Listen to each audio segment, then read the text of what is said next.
Right, we're on. Hi, Toby. Congratulations on your epic ride. Well done, mate. Thanks, mate. What what did you get up to?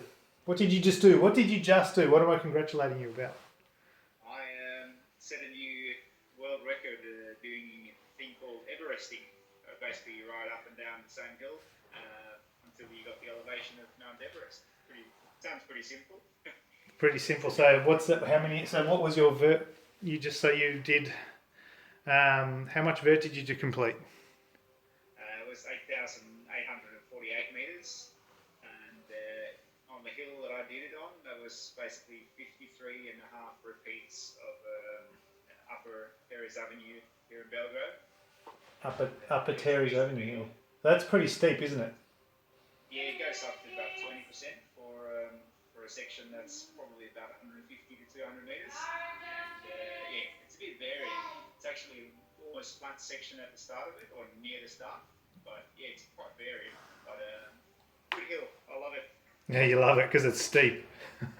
Yeah, I love it because it's steep. And I found on Strava the other day that I've actually done sort of 370 attempts of that hill over the last year or so. How long was the climb? I think it's about 1.3k, something like that, 1.35 maybe. Yeah, and that's it. And so you've done. Oh man. So what is the record that you broke? How long did it take you to do? How long did you do it in? Well, the time as it stands is 8 hours, 47 minutes and 37 seconds, I think it was. Cool. What was the old record? How much did you beat it by? The old record was 8:58, set by Scotty Weiss, American guy. Yeah. Ex-professional, apparently. Yeah. Okay. Nice. Yeah, So I'm you. very happy to have beaten that. So I've done 2 Everests beforehand, and they were a bit slower. The first one was at Donaguang. Yeah. A bit over 12 hours from memory, and then I did one at Bor last year during the lead up to 24-hour mountain bike worlds, and I happened to set a time I think it was 9:17 or something like that, and yeah, that placed me third in the world on the list, and I thought, hey, I should go back to this at some point and find a steeper hill, shorter hill, and go for it. And Cool. that's what I've done now. So that feels really good. Nice. That's so. Explain. Behind you is your world record machine. What's going on there? What bike did you do it on? Yeah, I've got a giant TCR Advanced, which is a pretty sweet bike. I've got some very nice curved wheels on that one as well. They're about 906 grams for the wheel set.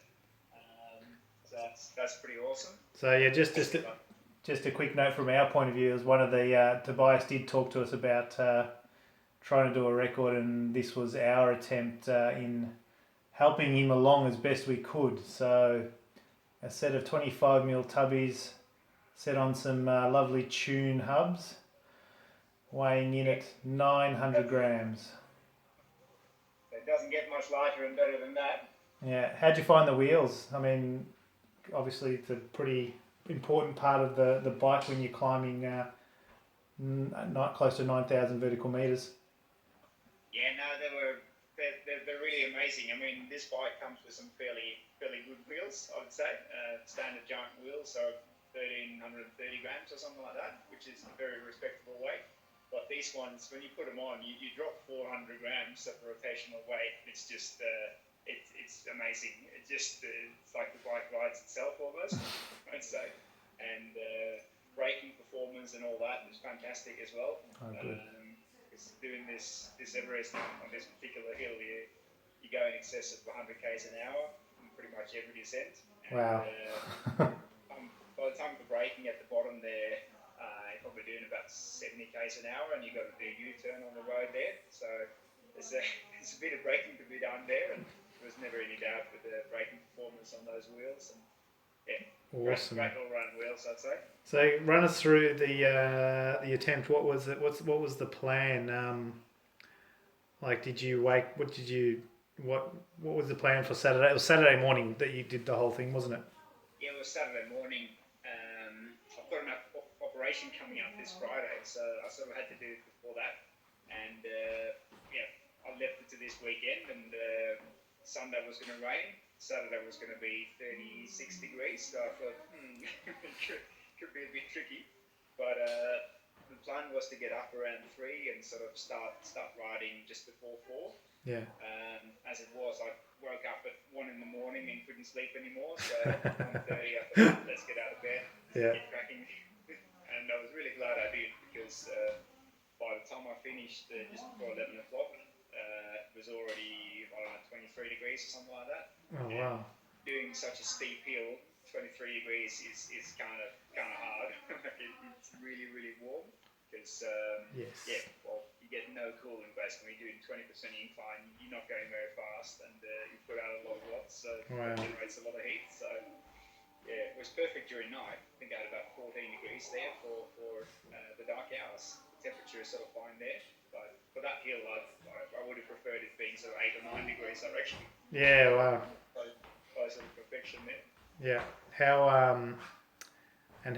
So 1:30 you started in the morning. Is that? Yeah, well, that's when I woke up. But it took me. I had brekkie and stuff, and then rode up to the hill as well from my place. It's about what is it? About 12 minutes or something, 10, 12 minutes to get up to the start of the hill. And it was that early in the morning. I thought, I'll just ride up there. Had my 2 balls on the bike for the first few hours, and then I placed a little esky 2/3 up the hill the night before. Yeah. I just had some bottles and gels and bars and everything in there, all the talk products. So that was good. Cool. I planned that almost to perfection. I didn't have quite enough bottles in there, as it turned out. My last 1.5 sort of runs up there, I had virtually nothing to drink. Oh, jeez. My Sherpa, Rod Aitken, helped me out a bit there. He came with a water bottle for the last climb up, which was nice. Right there otherwise. Cool. What time did your Sherpa arrive? He came sort of just after sunlight sort of set in, or sun came up. Yeah. About 6:30 probably, and he was awesome. He rode with me for about 2,000 meters, I think it was. Yeah. But you tired him out, obviously. Sorry? You tired him out, obviously. Yeah. He was pretty cooked by the end of it. So, but it was amazing because it really lifted my spirits. Yeah. During the dark hours in the morning, I felt pretty lonely, and it's sort of I sort of thought, well, I haven't rested enough for this attempt. I didn't feel as fresh as I'd hoped to feel. And when it's dark in the morning, and you ride up and down the same hill, you sort of question your sanity there a little bit. But once the sun came up, and he came out to join me there, it was pretty good. We kept chatting as we were riding up and down the hill, and that was really good. Yeah, cool. Yeah, that's awesome. Well, yeah, because it sounds like you would have gone through some pretty big highs and lows. This is John, everyone, if you can see him. He's come to see Tobias. You got to say congratulations to Tobias. You got a world record. Cool. Yeah, that was pretty cool, wasn't it? That's awesome. So what were the real low points of the ride? The real low points, that's a good question. I guess it was sort of just the darkness there, and sort of feeling like I couldn't really open up the speed going down the hill, because I saw a few animals along the way there, and you wouldn't want to run into a wombat or a wallaby or something like that when you're doing 100 k's an hour. That would be the end of it, pretty much. So, jeez, yeah. So once the sun came up, you could sort of, I could open it up a bit more for the descent there. Yeah. That felt really good. You get that sort of boost of energy as well when the sun rises. Oh, cool. It's a bit of bush along this segment as well, so beautiful forest and nice big trees and all that. So fills you with energy. Oh, good. Very good to hear. And so that's it. So obviously you've got the sun. You started feeling good. You're on track the whole way. Yeah, pretty much. I was actually surprised that I didn't fade more than I did there, because I sort of set myself the target to keep the laps around 9.5 to 10 minutes, and for the first many hours that was fine. I think it was maybe after 6,000 meters or something I started going just over 10-minute laps, but it wasn't by much anyway. So and I did slow down a little bit for the descents as well in the last hour and a half, I think. Fair enough. Yeah. Started to feel a little bit tired, and you think, well, preservation mode. You want to come off the mountain as well. You don't want to have a crash or something. Exactly. Also on that road, the traffic usually there are a few cars coming along, from 9 and onwards there in the morning. So that was a big part of doing the large part of the ride during the night as well, just to not have the cars interfere with it. So you had on the descent. Yeah, cool. You go a fair bit faster than them, so. Fair enough. Yeah, well, so you had no fanfare, like, you see some Everest attempts and there's like 50,000 people running around handing drinks, pat on the back, whereas you just kept it nice and quiet and just snuck in and woke up at 1:30 a.m. and did an Everest. Yeah. Prepared with a little esky the night before, just put that out along the road and that sort of thing. No, but it's sort of out of respect to the locals along the road there as well. You don't want to. I didn't want to make too much of a affair about it, because the residents living there, of course, and you do go pretty fast down that hill as well, and it's strictly not really legal to do 100 k's on the bike down there. So I didn't want to. Exactly. I didn't want too much attention for that really. No, so fair that's enough. why I kept it on the quiet and had my one Sherpa to help me out. Yeah. It would be nice with a few more people, but like I said, I wanted to keep it on the quiet side again. So. Cool. And how many repeats do you end up doing on for this one?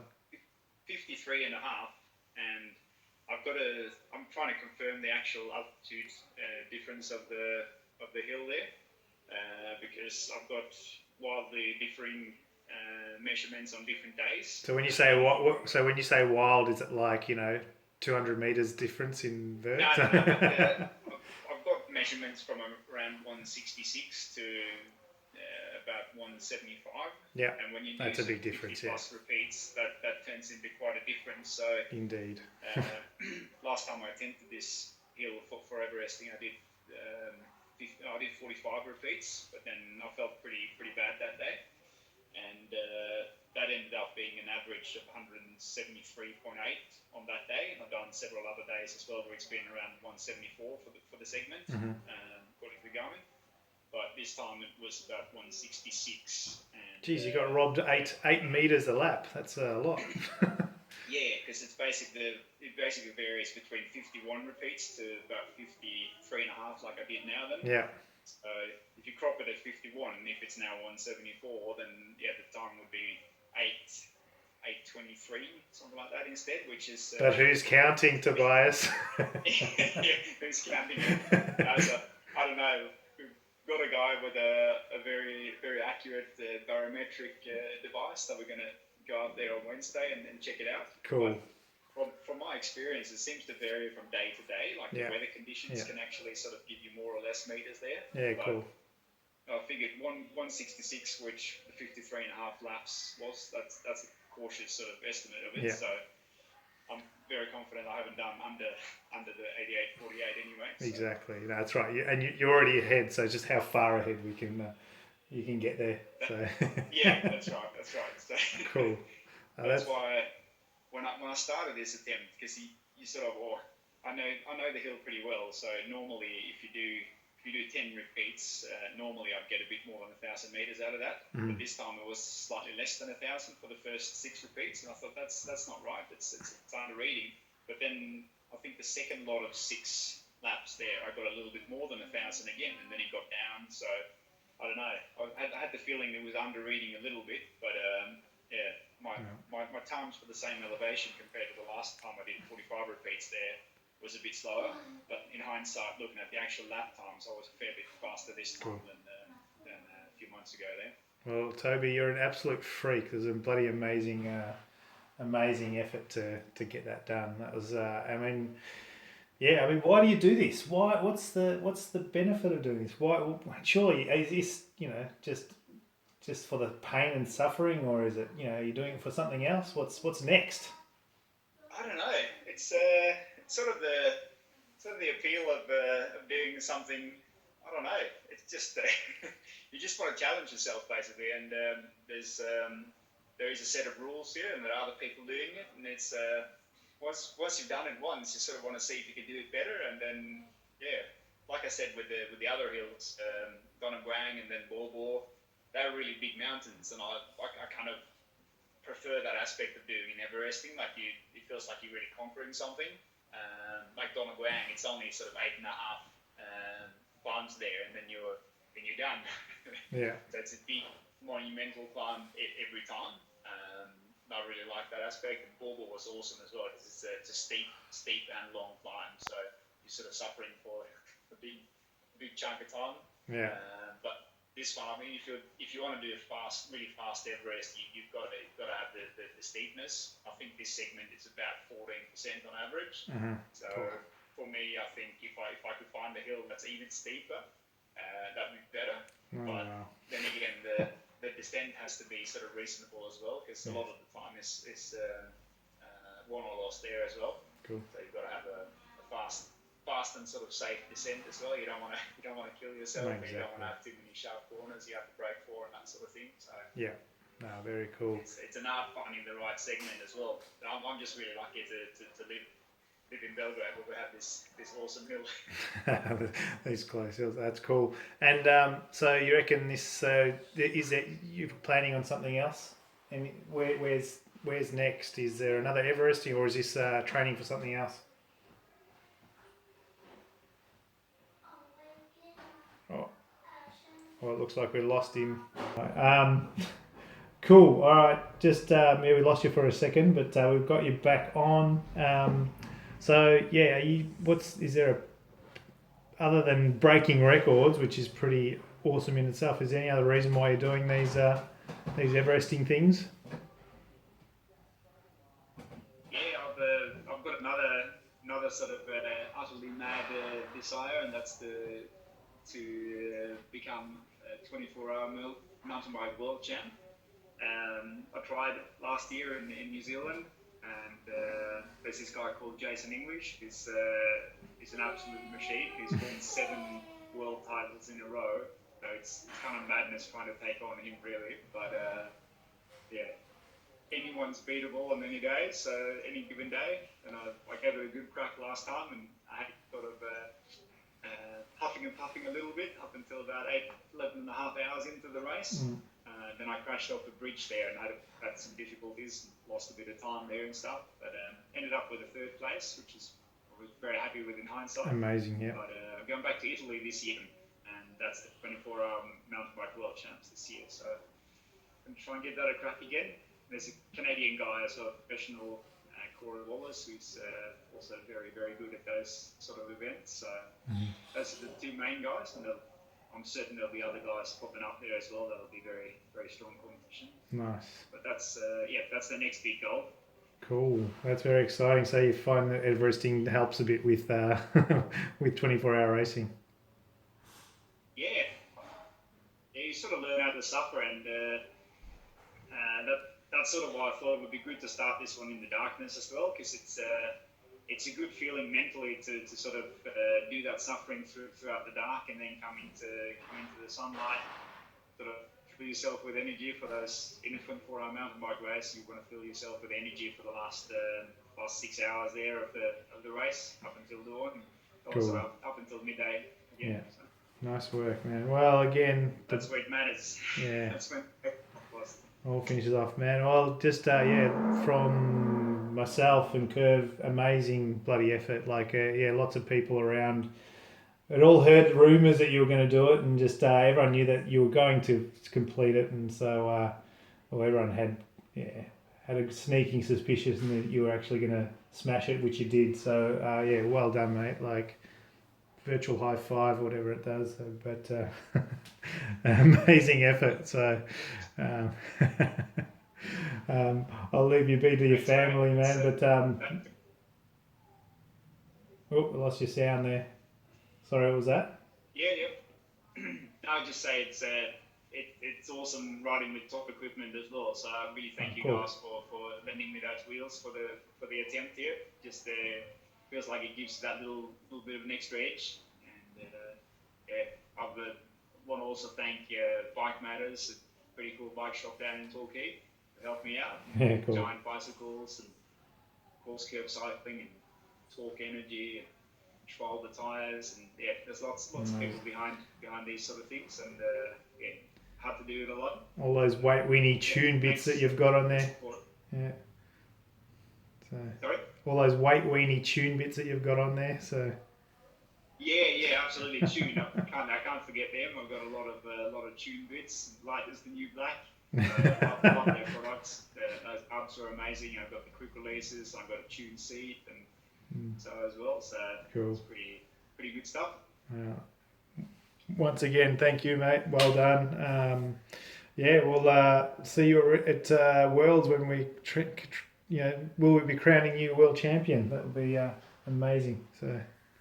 Well, that'd be amazing, yeah. But it's a long road there. It's a lot of hard training. You need months and months of solid long rides to be able to take those guys on. But I had a good crack last year, and hopefully I can have a better crack this time around. No crashing. Yeah, we'll all be back. Maybe another Everest or two before then. There's some training. Cool. Well, we're all behind you, mate. Congratulations again. Yeah. Good night. Thanks, Adam. Catch you later. Thanks, Adam. And all right. Thanks for that. See you guys. See you later. Thank you. That was good, Adam.